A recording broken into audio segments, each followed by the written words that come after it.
Talent, this was the one I struggled with, finding that right place to use your skill set.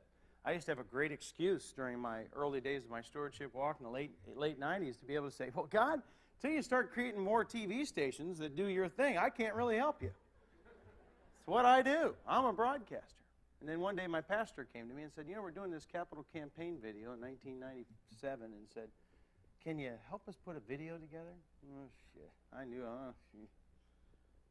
oh, man. I'd have to give up 2-3 nights of TV for that.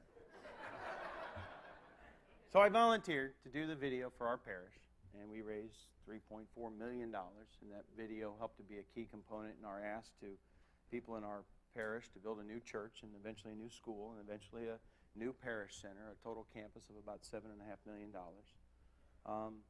And I made a video for every one of them. The neighboring parishes started to call. I started doing their videos. I realized then I needed more than just the Channel 5 camera to do all these videos. Yes, I was using their camera. I can say that now that I don't work there. So I bought my own camera. I brought my own edit suite. I hired a couple of videographers. To date, we did 75 campaign videos before I sold the company in 2004, and we raised over $300 million during those 8 years for nonprofits across the United States. And it was God just showing, you know what? Broadcasting isn't your skill. You're a creative storyteller. People need you to do that work for them at different times. It just was, you know, a transfer of my skill set. You guys all have skill sets. I would argue that in this conference room right now, there's enough talents that could change this city and this region in a profound way. The skill set just in this room. What could we do with a volunteer army like this? If you all committed to less TV, less idle time, and more doing something that had meaning. And that's what we're going to talk about. How do you make that transition? How did I do that? I will start by saying you don't take the role lightly. God's given us all these gifts of influence and friendships and family and business relationships that can help a variety of different charities and organizations in ways that perhaps you never dreamed of because you never dared or thought about dreaming it.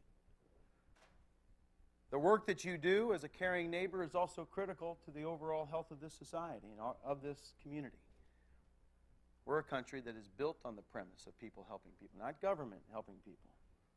Government can be there as a catalyst and be there as a funder and be there, but they ain't going to get the work done. They're not going to be the ones in the front lines delivering services to the poor and the needy and the elderly.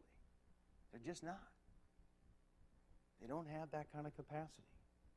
Nor do you want them to have that kind of capacity. That's socialism. We're a democracy that has always been built that neighbors help neighbors and people help people. If you're willing, God's going to put you in places and opportunities and situations for you to make profound changes in your community. And more importantly, in individual people's lives. But that's going to bring me to that word that I used to hate. Accountability. That A word. Because I believe, and again, perhaps it's that Catholic guilt talking again, I believe there's accountability not only in your actions, but there's accountability in your inaction. When opportunities present themselves and you say no. I believe I'm going to be held accountable for all those times I said no. And I said it for a long time. There's still days I say no. And I got to go back and try to make it good again.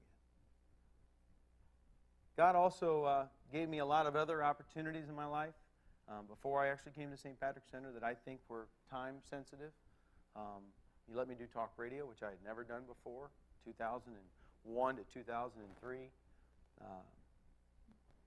I relished that opportunity, and I think he put me there at a specific time to bring a specific message of Christian morals and trying to get people to think about things like this. But then he called me on it. Actually, it was my board director, board president of St. Patrick's Center who called me on it. Because I was talking a good game on the radio. But without the opportunity to talk on the radio and to have the board president hear me and call me up one day and said, man, you got a great message about volunteerism and hope and being a country of people helping people? Are you just one of those people who like to talk the talk on the radio, or are you somebody willing to walk the walk? How dare you say that to me? But he was right. I was talking a really good game in 2001 and 2002, but I still belonged to a country club. Still valued some wrong things